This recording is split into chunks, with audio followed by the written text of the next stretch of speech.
Bonsoir à tous, je voulais vous reparler aujourd'hui de la levée de fonds que le Courrier des Stratèges lance auprès de ses lecteurs, de ses abonnés, de ceux qui ont envie de soutenir sa démarche. Cette levée de fonds, j'ai déjà eu l'occasion de le préciser, mais est une opération compliquée. Nous en sommes à notre troisième cabinet d'avocats sur le sujet, car la réglementation est complexe, lourde, surtout faite pour dissuader les petits comme nous de faire appel aux investisseurs et pour réserver la possibilité de grandir et de se financer à quelques majors capables de se payer des accompagnements d'avocats. Mais malgré ces complexités, malgré ces difficultés, nous tenons bon et nous ferons notre levée de fonds au mois d'octobre 2023. Alors ça débordera peut-être sur le mois de novembre.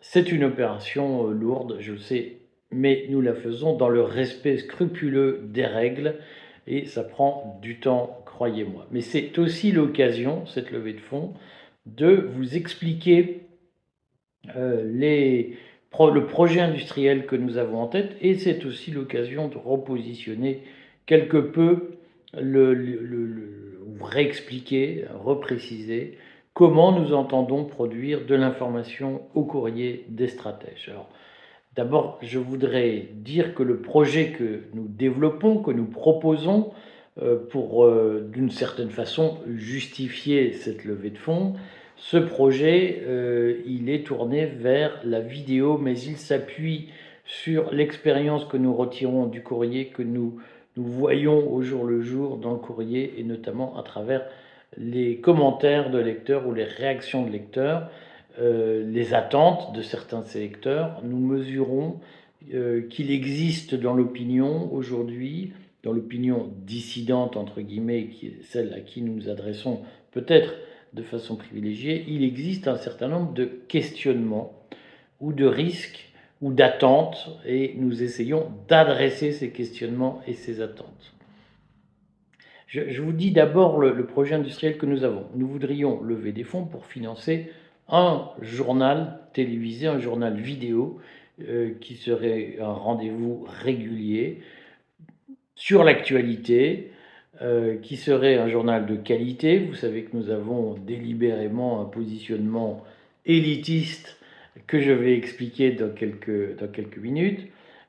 Mais nous voudrions que ce journal soit un rendez-vous régulier pour éclairer l'actualité autrement, que vous puissiez le retrouver sur les réseaux sociaux et que vous puissiez en faire votre beurre. Ce journal a vocation à être un peu professionnalisé. On n'est pas encore fixé sur les formats définitifs, puis on attend de voir comment il va prendre, mais l'idée est de vous apporter un autre regard sur l'actualité et de vous donner des clés pour comprendre le monde tel qu'il est aujourd'hui, tel qu'il évolue, avec la marque de fabrique du courrier qui est au fond de remettre à plat le narratif officiel et de vous proposer d'autres éléments de compréhension de ce qui se passe au-delà du narratif qui vous est servi par les médias subventionnés, par ce fameux cartel des médias subventionnés qui a des éléments de langage tout près, qui applique la théorie du nudge développée aux États-Unis depuis une trentaine d'années et qui, au fond, est là pour vous donner des coups de pouce. Le nudge, c'est le coup de pouce, pour agir de telle ou telle façon, en tordant la réalité, en la manipulant et en vous poussant à faire un certain nombre de choses que vous n'avez pas forcément envie de faire. Donc nous voudrions compléter le contenu du courrier écrit par un journal télévisé qui serait presque autonome d'une certaine façon et qui permettrait de décoder le monde autrement, hein, même si bien entendu nous chercherons des synergies entre ce que nous écrivons et ce que nous montrerons. Donc pour réaliser cette opération, je considère qu'il faut 300 000 € d'avance pour être sûr que les opérations sont de qualité, que l'information qui vous est servie est de qualité. Et donc ces 300 000 €, nous avons besoin de les lever pour que nous puissions travailler dans de bonnes conditions. Vous savez que, je le répète, certains disent c'est du rabâchage, du radotage, mais il faut payer des gens à la fin du mois. et payer des charges, des cotisations sociales, et il faut payer du matériel, il faut stabiliser tout ça coûte de l'argent et si vous voulez une information indépendante, il faut y mettre le prix. Et c'est pour ça que je voudrais vous dire 2 choses en complément. Je voudrais faire une mini-série de capsules sur l'information et le traitement de l'information. J'en profite aujourd'hui pour dire 2 choses sur ce traitement de l'information. Indépendance, élitisme entre guillemets. Indépendance, d'abord pour moi, il est fondamental que vous compreniez que lorsque l'information est gratuite, c'est vous le produit.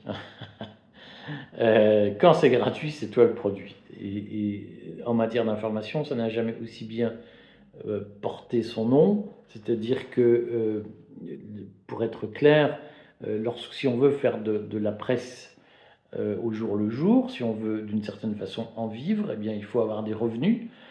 Faire de la presse, ça prend du temps. Et pour avoir des revenus, eh bien donc il y a 2 systèmes. Il y a le système que moi je propose, qui est celui du système de l'abonnement payant, hein, qui suppose que le lecteur fasse un effort et acquiert, paye le prix de l'information qu'il reçoit. L'abonnement, aujourd'hui, il concerne le site du courrier lui-même, c'est 5 euros par mois. C'est très faible en contrepartie du contenu, de la qualité du contenu qui est délivré. Quand je vois que les échos, par exemple, prennent 218 euros, c'est-à-dire 20 euros par mois, je me dis que nous avons des marges de progression. Certes, nous faisons moins d'articles que les échos, mais nous n'avons pas de subvention. Nous sommes des nouveaux entrants sur le marché, si j'ose dire. Et donc 5 euros par mois, c'est vraiment pas cher pour avoir des articles de fond qui vous permettent de vous positionner, de comprendre ce que le narratif officiel essaye de vous faire faire. Et nous essayons de vous le faire comprendre de façon indépendante. C'est-à-dire que nous avons un point de vue sur l'actualité que nous assumons, je vais en dire quelques mots. Nous avons un point de vue libertarien, hein, nous sommes pour la libre entreprise, nous sommes pour la propriété privée, nous sommes pour le laisser-faire, pas universellement, il y a des sujets, des endroits où l'intervention publique se justifie, mais nous sommes pour une débureaucratisation massive de la société et pour un respect de l'ordre spontané qui émane de cette société. Et donc ça signifie moins de réglementation, moins de pouvoir au sens vertical, hein, moins de normes, moins de couches qui nous enferment dans des obligations. Ça, c'est notre vision du monde.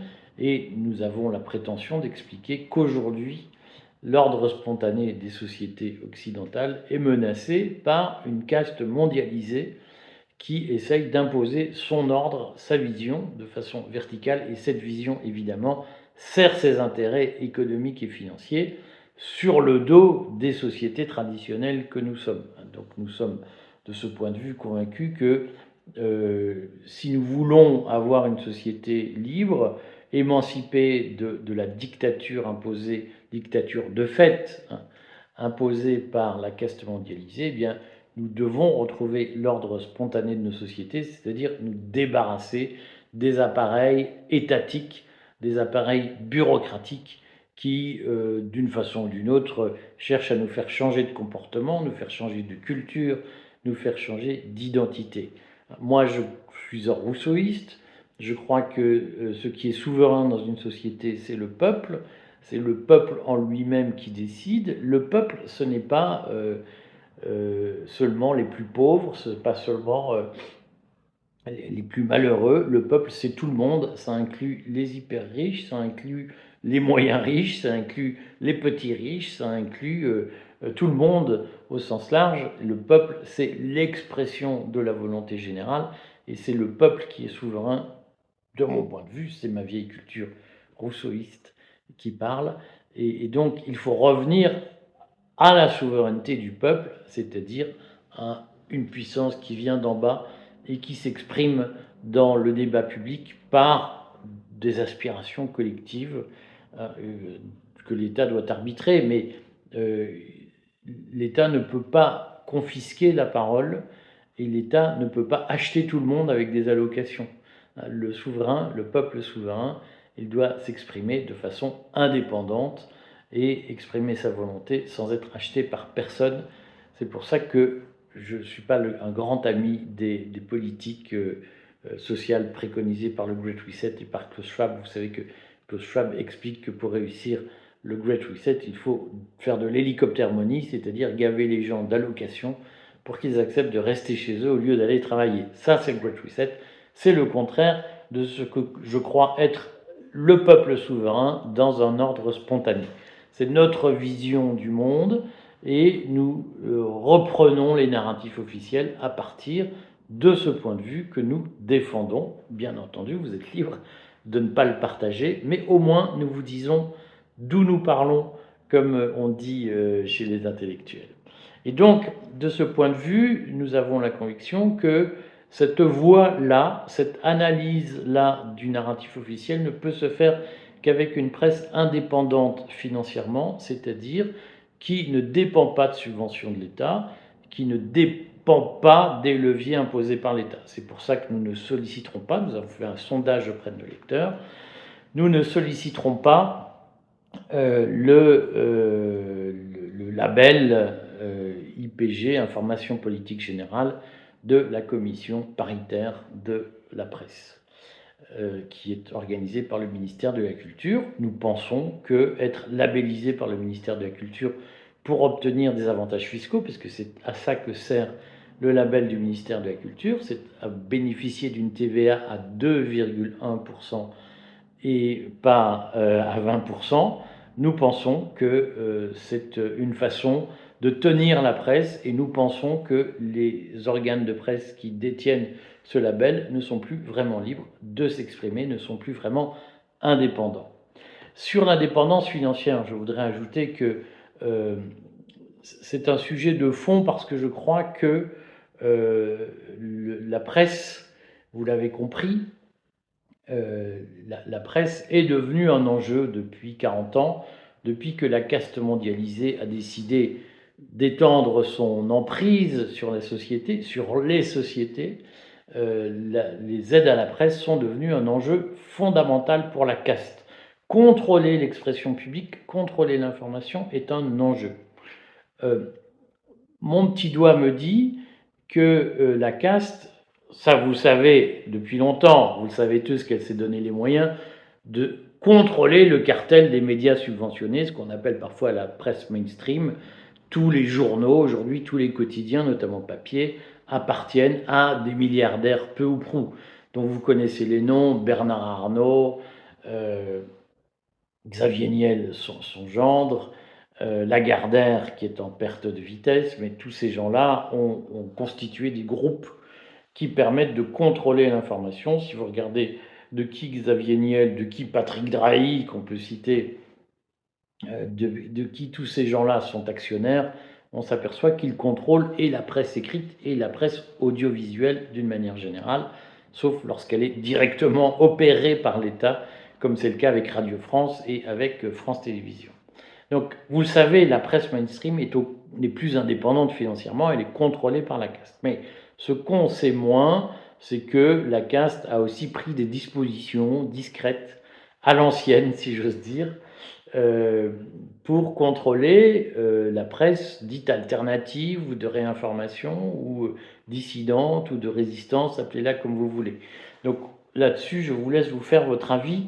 Ce que je vous dis juste, c'est que nous, Courrier des Stratèges, nous sommes transparents. Et je vous donne les éléments de cette transparence. Les statuts de la société Courrier des Stratèges, alors, notre structure est en évolution puisque nous allons créer une société des lecteurs pour accueillir les actionnaires qui voudront participer au capital de l'entreprise. Mais le Courrier des Stratèges comporte 3 associés. Éric Verhaeghe, éventuellement par l'intermédiaire de ces holdings, où je détiens, je crois, 55%, d'un capital de 10 000 euros. Donc il n'y a pas de secret. Le capital est aussi constitué d'Édouard Husson, qui de mémoire possède quelque chose comme 35% des parts, donc il a une minorité de blocage. Et nous avons un associé avocat qui s'appelle Paul Gorguet, qui nous a aidés à faire les statuts et qui, d'une certaine façon, a été rémunéré par l'attribution de parts dans ce montage, qui est un montage tout à fait classique. Le Courrier des Stratèges est une société par action simplifiée au capital de 10 000 euros. Et donc, il n'y a aucune intervention mystérieuse. Nous n'avons pas d'administrateurs, d'actionnaires, d'associés cachés. Et si vous voulez savoir qui, dans la presse dite alternative, prend la parole, eh bien, c'est très simple. Allez consulter les statuts des entreprises qui portent ces médias et demandez-vous comment fonctionnent ces entreprises, qui a mis de l'argent, de quel capital social elles disposent, quelle est leur transparence sur leur fonctionnement.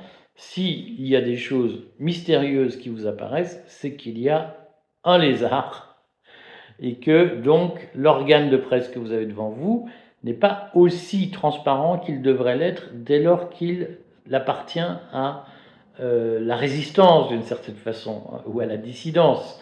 Pour moi, il me paraît compliqué de se prétendre dissident d'un système en reprenant les codes de ce système.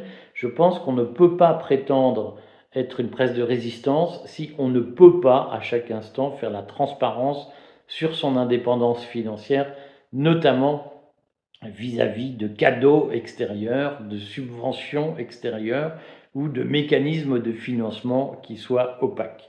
C'est pour ça que nous sommes transparents, tout est sur la place publique et il n'y a rien de caché dans nos moyens. Je pense qu'il ne peut pas y avoir de presse indépendante sans cela. Mais l'indépendance, elle est aussi dans le choix des sujets. C'est-à-dire que ce qui fait qu'une presse est indépendante, c'est que c'est le directeur de la publication, l'équipe de rédaction, traite librement les sujets de leur choix dans leur colonne. Et sur ce point, je suis très attaché au fait que, de notre point de vue, les sujets à traiter, mais c'est notre interprétation, les sujets à traiter doivent être des sujets qui démasquent les artifices du nudge, les artifices du narratif officiel. C'est pour ça que je voulais évoquer un deuxième mot, c'est l'élitisme, car nous avons une conviction, c'est que le rôle de la presse, c'est d'éclairer le public. Et donc, d'une certaine façon, c'est un rôle ingrat parce que c'est un rôle exigeant que nous voulons jouer. Nous voulons forcer les lecteurs à réfléchir. Nous voulons leur dire, mais bien entendu, on peut faire de l'audience, si vous voulez, et c'est le problème, c'est lorsqu'on ne vit pas d'abonnement, lorsqu'on vit de publicité, lorsqu'on produit de la presse gratuite, on vit de publicité. Lorsqu'on vit de publicité, on a besoin de faire de l'audience. Et lorsqu'on a besoin de faire de l'audience, on fait du putaclic. C'est-à-dire qu'on fait des slogans faciles, on tire tout le monde vers le bas en faisant du slogan, des attaques faciles. On se contente de dire aux gens ce qu'ils ont envie d'entendre et ce qu'ils paresseusement souhaitent s'entendre répéter pour vivre en pilotage automatique d'une certaine façon. Macron est un salaud, mais on ne peut rien faire. Il est trop puissant, d'ailleurs c'est le diable, il est satanique. Et donc, il est tellement puissant que nous n'avons pas de construction politique à faire. Nous n'avons plus qu'à prier pour que Satan ne nous domine pas. Et dans le combat, nous serons toujours trop courts, c'est-à-dire que nous sommes condamnés à conspuer, à haïr, à détester, mais certainement pas à imaginer qu'un jour nous prendrons le pouvoir pour opter pour une réalité meilleure. Ce discours de l'impuissance, sur le discours de la résignation, il est évidemment lié au mode de financement du média. C'est-à-dire que lorsque le média vit de publicité, d'audience, lié à l'audience, eh bien, il dit aux gens ce qu'ils ont envie d'entendre, qui est « c'est dégueulasse, mais restez dans votre fauteuil parce que vous ne pouvez rien faire et regardez votre série Netflix préférée, c'est ce qui vous reste de mieux à faire. Attendez la mort en étant le moins angoissé possible. Et renoncez à toute construction libre de votre destin. » C'est facile, bien entendu, et le courrier est régulièrement, en interne, même confronté à ces débats. Est-ce qu'on fait le choix de la facilité pour faire de l'audience? Mais nous avons choisi un modèle d'abonnement, donc ça nous extrait en partie de cette obsession, ou bien est-ce que notre rôle est d'éduquer, d'éveiller, d'expliquer et donc de porter une forme d'exigence dérangeante pour les gens est-ce que notre sujet, est-ce que c'est de les conforter dans leur certitude ou est-ce que c'est plutôt de les amener à remettre en cause leur ronron quotidien et à voir le monde autrement. Vous avez compris que nous faisons le choix de pousser les gens à voir le monde autrement, et c'est évidemment plus exigeant et plus ingrat. Voilà. Mais nous assumons ce choix impopulaire et nous assumons d'être régulièrement sur des positionnements qui sont plus complexes que le simple slogan de Ah, vous avez vu, oh, c'est tous des pourris, vraiment c'est lamentable. Nous pensons, nous, que notre rôle n'est pas de dire tous pourris, notre rôle est d'expliquer ce qui se passe, de faire l'anatomie des dysfonctionnements de la société actuelle et de proposer de nouvelles solutions. Voilà les grandes valeurs, la grande visée intentionnelle du courrier des stratèges, et voilà ce qui explique pourquoi nous faisons ce que nous faisons. Mais je ferai d'autres capsules pour vous expliquer concrètement ce que nous entendons par là. Je voudrais juste dire que nous revendiquons la difficulté de notre positionnement et l'impopularité du rôle que nous pouvons jouer en apportant des éléments précis, rigoureux, vérifiés à l'information. Je ferai une capsule demain sur la rigueur de l'information et sur ce que nous considérons être l'indépendance de l'information et d'une certaine façon sa loyauté vis-à-vis du lecteur. Voilà. D'ici là, suivez-nous, s'il vous plaît. Abonnez-vous à notre fil Telegram qui est plein de flash infos tout à fait passionnants. Ce fil Telegram est le fil Restez libre. Manifestez-nous votre intérêt pour la levée de fonds. Et puis, rendez-vous pour quelques capsules où j'essayerai de vous expliquer notre vision de l'information. À bientôt.